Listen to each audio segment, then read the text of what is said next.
You already know what it is. This is that good ISO detox tea. Have you looking good, feeling good, getting your body and your mind and your spirit right, boy. Come on, get on this detox. Join me on this. Let's start looking good. Let's start losing some weight. And yo, if you want to join me on this endeavor, you guys can get paid too. Just click the link in the description of this video and jump on it.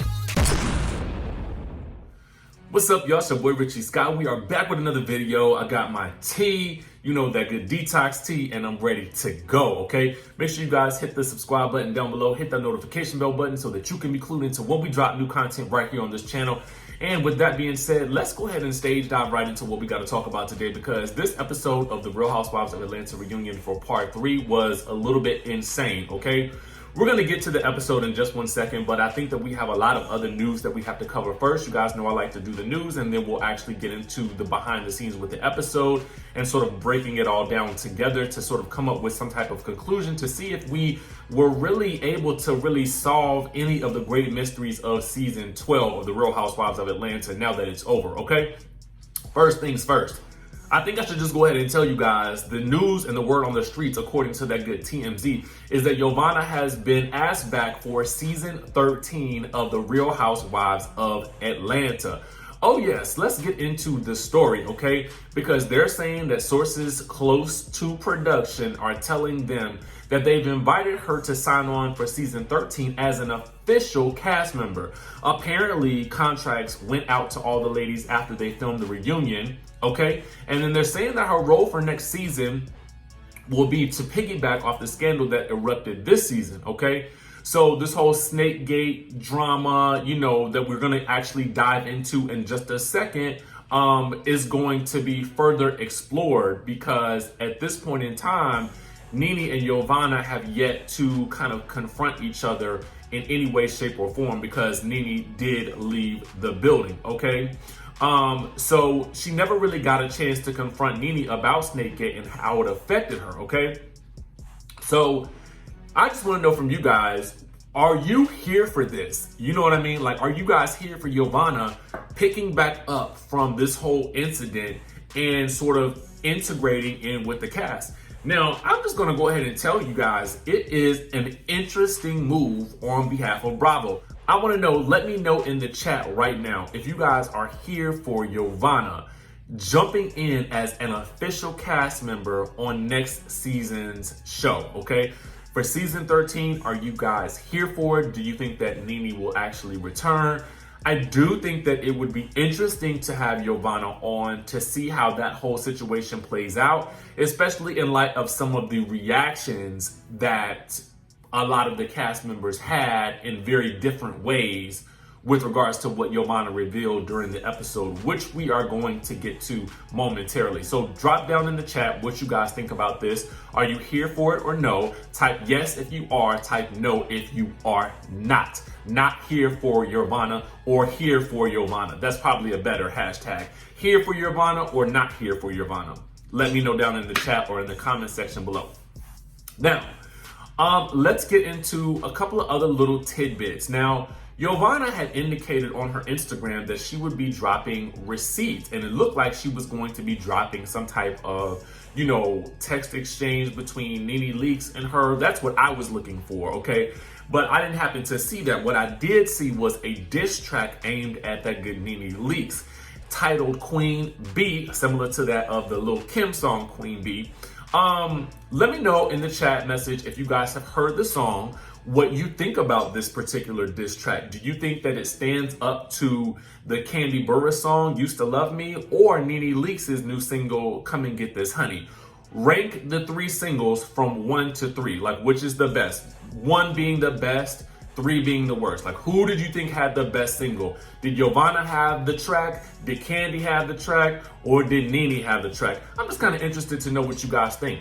But with regards to that, we really didn't get any new information from Yovanna with regards to that particular song or anything on her YouTube page as of yet. I know that she did go live during the episode. I did not happen to catch any of that, unfortunately. So if I do find any evidence of it anywhere floating around, you best believe I will be bringing it to you. But speaking of some other evidence, you know, our good friends over at Housewives of ATL They actually did get an interesting little exchange between La Dame, Miss Karen Huger, and that good Yovanna. And this is exactly what happened. So I guess maybe, you know, Karen was at home watching the episode, you know, like everybody else. And she says this: always look out for the thirsty wannabe come up. The hole they attempt to dig for you is the very hole they themselves will fall into.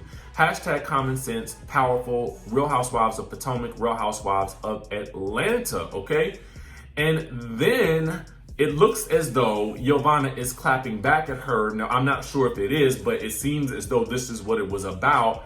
And then Yovanna responds, it's always the old bitter bees, okay? So, what's tea, y'all? What's tea? Y'all think is something going down here? I mean, you think that she was clapping back at Miss Karen Huger? What do you guys think about that? Let me know in the comment section down below, okay? Or in the chat if you're chatting along right now watching the episode, okay?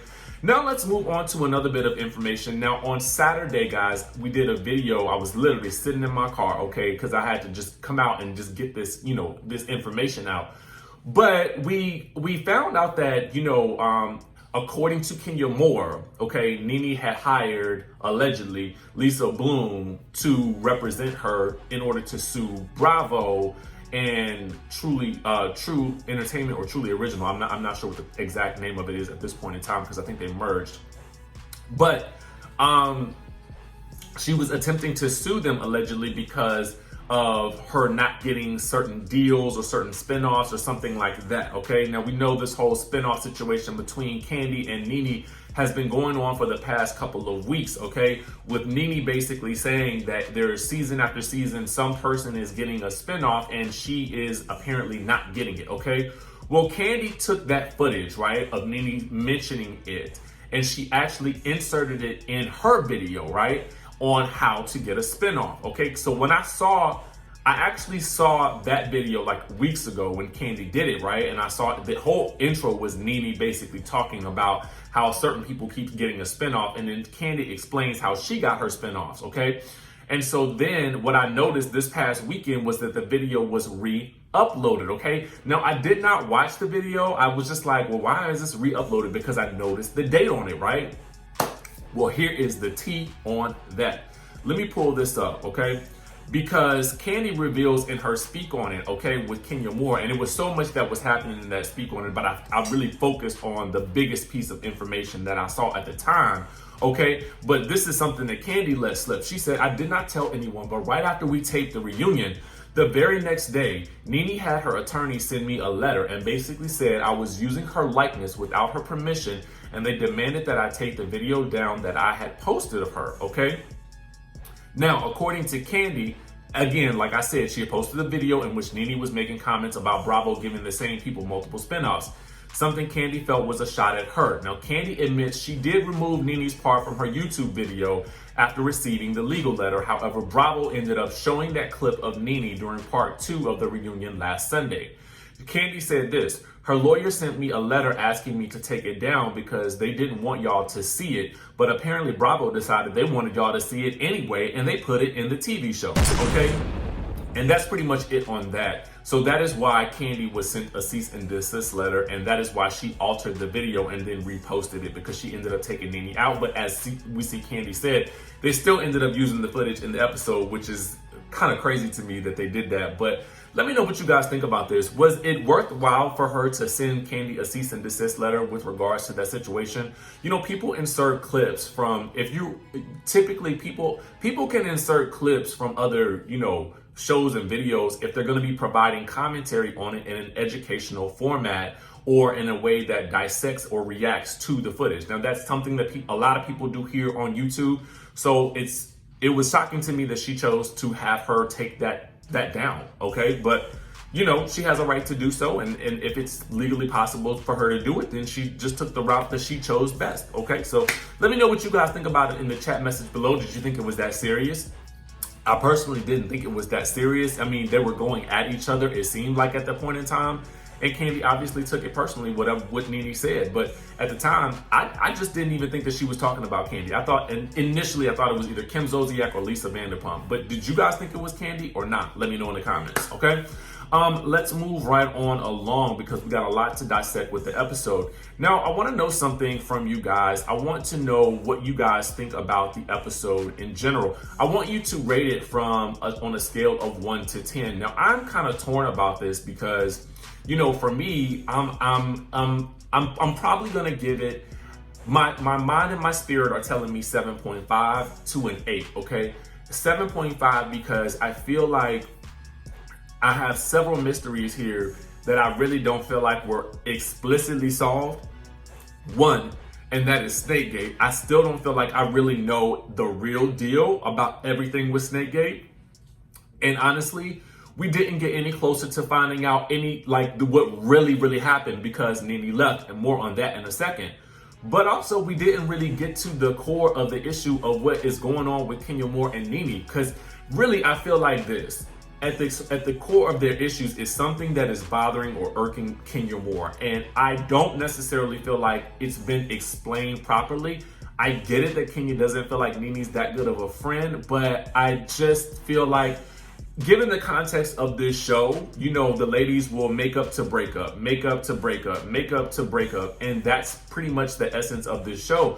And if you have a person on the show that you just will never be cool with in any way, shape, or form, it sometimes really doesn't make for a really good show because we love seeing the make up to break up. We want to see that on the show. We want to see them have an issue and then not have an issue. You know what I mean? So I don't know. I'm kind of torn on that one. But really, that's why I say I give it a 7.5 to 8. What do you guys rate the show on a scale of 1 to 10? Comment in the chat if you're chatting along while the episode is on, or comment down below what you think you would give the episode on a scale of 1 to 10. Like I said, mine is 7.5 to 8. Yours could be different. I'm here for whatever you guys have to say. I really am interested in what you thought about this final part because this is really the most footage that we'll get for a couple of months, okay? The first thing we want to pick up on is where Nene left the building, right? Now, she ended up leaving her laptop. It was half closed. We could see some notes sitting there. And in my mind, I was like, okay, well, why did she leave at that point? But as Eva pointed out, it was conveniently timed that it was at that moment that Yovanna had posted a clip of herself on Instagram talking about clearing the air. And then apparently somebody must have alerted Nene to the fact that Yovanna would be coming onto the reunion, and Nene decided to leave. And it was later revealed that Nene told producers that they need to put some respect on her name, okay? And the hilarious part about this whole situation is that they continue to show Nene's half down screen with these notes for the rest of the episode. They didn't even, I think that was probably the most hilarious thing to me. It was like they still included her, but they did not include her. It was so odd to me, but you know, it is what it is. Personally speaking, I would not have left the reunion. I feel like you're there to do a job, and even when you don't like it, I feel like there's a way that you can actually explain things away. And a lot of people, listen, you know, I try to be as critical as possible of the actions of the ladies on the show, not in a bad way, but just in a way that we can dissect all the things that happen together. And some things I feel strongly about and certain things I don't feel strongly about. I do feel strongly about this. I feel like Kenya Moore, whether you love her or hate her, what I like about her is that she is able to calmly, she is calm and cool as a cucumber when responding to anything that she has done, any controversy that she may have caused, anything that she may have been a part of. And I feel like that is something, it's a certain level of poise that I feel like she has where she is cool under pressure, right?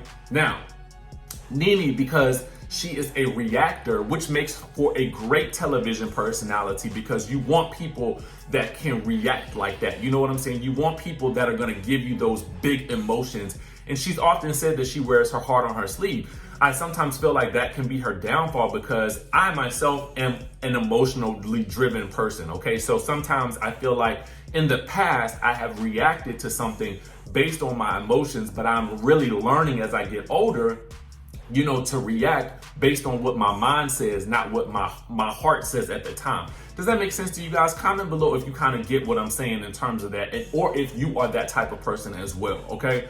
And so I feel like Nene had an emotional response to something and she removed herself from the situation, which is still in itself a big reaction. And I feel like what she should have done was she should have stayed in the situation and just rode it out, because at the end of the day, I feel like that's what the ladies are paid to do. You know what I'm saying? And I feel like she probably needs to find some better coping mechanisms to actually respond to the line of fire. You know what I'm saying? I really think that that's definitely what needs to happen, because fair or not fair, she's still being paid a good amount of money to do what she does. You know what I'm saying? And that's just how I feel about it. But let me know what you guys think. Should she have left or should she have stayed? What do you think? Comment in the chat. Now, we're going to discuss Kenya and Cynthia's friendship, because that also comes up. Kandi calls out Cynthia for inviting the cookie lady to Brooklyn's party. And Eva at that point in time is yapping about how it was a joke that Cynthia was inviting her to the party to confront Tanya about some allegations about her man potentially trying to cheat on her. That ain't no joke, and I don't feel like Eva would take it as a joke if somebody were to do that to Michael Sterling, okay? Now, I was here for Kandi for a lot of this reunion because I felt like she was really calling people to the carpet, and she really didn't let Cynthia off the hook. And I personally feel like Cynthia had as much to do with the cookie lady situation as Kenya did. I felt like what she tried to do was absolve herself from that situation by actually being even sneakier, calling Tanya behind Kenya's back, and versus just simply telling Kenya, I'm gonna call this girl, okay? And I'm gonna let her know. But what we had found out via Kandi Speak On It was that Cynthia actually called Tanya after the thing had happened in general. Why didn't she mention this on the reunion? That's what I really want to know. If that happened in that way, why didn't she mention it during the reunion? I don't get Cynthia's actions sometimes. It doesn't make sense to me. And I feel like sometimes she is inconsistent. You know what I mean? I feel like she's well-intentioned, but inconsistent, if that makes any sense. But again, we're people, so obviously people aren't perfect, but I just feel like that didn't make any sense to me, Cynthia. But I was here for Kenya calling her out. Now, Andy asked a question from the commenters when he says this: are you afraid to call Kenya out? And Cynthia responds, no, okay? But Andy has a question from another commenter who says, Nene and Kenya are the same. Maybe Cynthia is attracted to toxic people.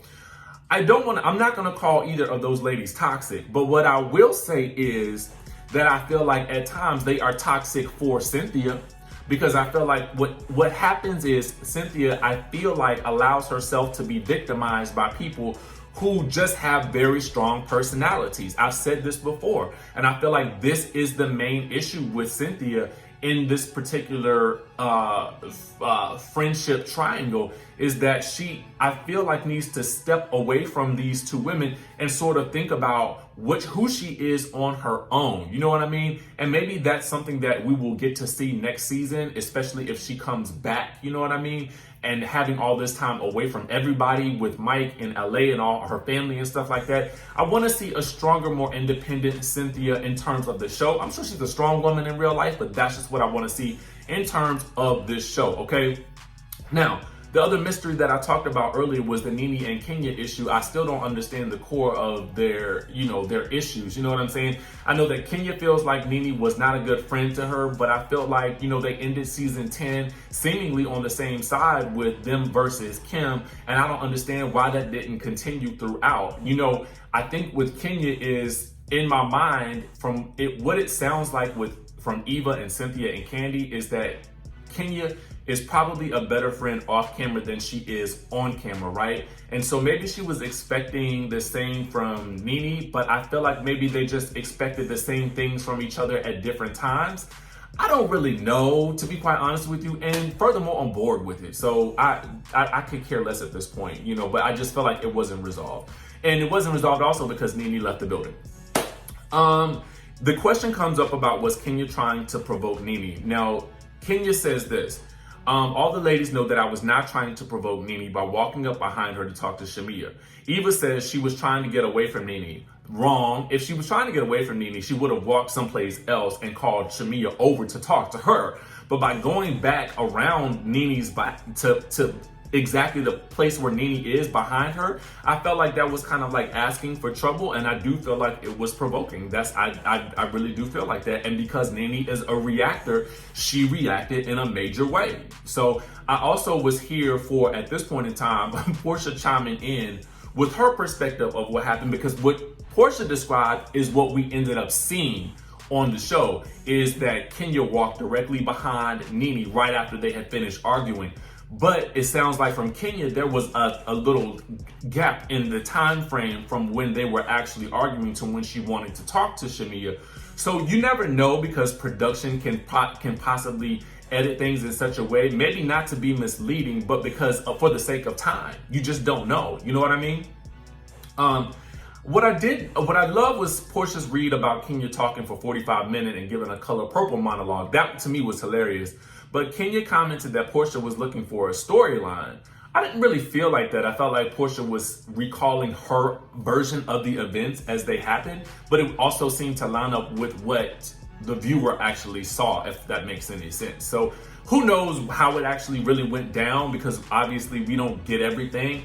And I feel like I have to call out production a little bit, because I feel like there were so many instances this season where we didn't really get the full story with situations, and the editing seemed very slicey, dicey, and all that kind of stuff like that. And I know we only have an hour each week, but I just feel like the through line and the storylines could have been told in a more concise and, ordered out fashion. And speaking of this, let's get into the big notions with Snakegate, okay? Now, Yovanna reveals when she pops up on the screen, okay, that Nene had been sending her threatening texts and calls, and also sent her a cease and desist letter, okay? Now, interestingly enough, Yovanna's attorney is Michael Sterling, okay? I would think that he would have had enough of defending people on this show, because he was already going off last week about how he was defending people pro bono on this show, and then they were turning on his wife. So I don't think it's a smart move, but that's just me. Y'all let me know what you think in the comments and down below, okay? Now, apparently the cease and desist letter from Nene allegedly instructed her to destroy any recordings of Nene that would put or paint her in a negative light. And I was thinking to myself, oh, okay, so that's interesting. Is Nene worried that Yovanna has something else on her? I'm assuming some type of either maybe text messages or, video or recording or something like that. What was that about? Unfortunately, we didn't get any answers from Nene, so we don't know. But what do y'all think in the comment section below? Now, Tanya asked if Yovanna is a snitch, okay? And Yovanna reveals that Nene is the person that allegedly asked her to record people, okay? And then Yovanna issues a warning to Porsha. She warns Porsha to be sure that she's on the right team, okay? Where have we heard that before, okay? Season 4 with Sheree and Nene and Kim, when Nene warned Sheree that she wasn't playing for the right team. And then Sheree ended up not even coming back the next season. But anyway, nevertheless, what ended up happening was Yovanna said Nene had texted Porsha, Nene had texted Yovanna Porsha's number for Yovanna to actually start initiating conversations with Porsha, so in order to record Porsha as well. Now, here's where we have to get into proof of what, okay? Here's the thing. Now, allegedly, Yovanna says that Nene wanted proof and wanted recordings of everyone talking about her. And Yovanna said that she told her that she had a recording when she actually didn't. Porsha, like me and probably half of America, wondered, why? Because they all talked ish about Nene on camera, and I'm sure they talked about her off. Nene and Porsha got into a whole cursing match via text message, so it ain't no thing for these ladies to get into it and talk about each other when they fall out. So I don't understand what could have been said that was much worse than what was already being said on camera anyway. So to me, the whole situation did not make sense, okay? Now, I want to know who to believe, Nene or Yovanna. Now, keep in mind here, we've already seen text messages that Nene has posted that are allegedly from Yovanna, where Yovanna is basically admitting to having a recording, but then actually destroying it or something like that, or being told by her husband to get rid of it because it was allegedly illegal, which it is not in the state of Georgia, because you have to have one-party consent. We talked about that in a whole nother video. Now, Andy asks, Yovanna, how do we know that you're actually telling the truth? Good question, Andy. Yovanna says, Nene is not here, and that is proof enough. The hard part in this situation is coming up because Porsha says, well, why did Yovanna wait so long? Yovanna told Kandi and Cynthia that she made the audio because she was mad at Cynthia. Then, from my part, when I interviewed Yovanna, she said it was basically no recording and that the recording was really just a recording of what was being recorded between her and Cynthia. So I'm just as confused as Porsha and anybody else in this situation.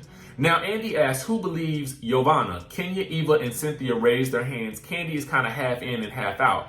Kandi at this point in time goes in. She is livid. And I was kind of here for it because I felt like these were the questions that I wanted answered. Kandi wanted to know.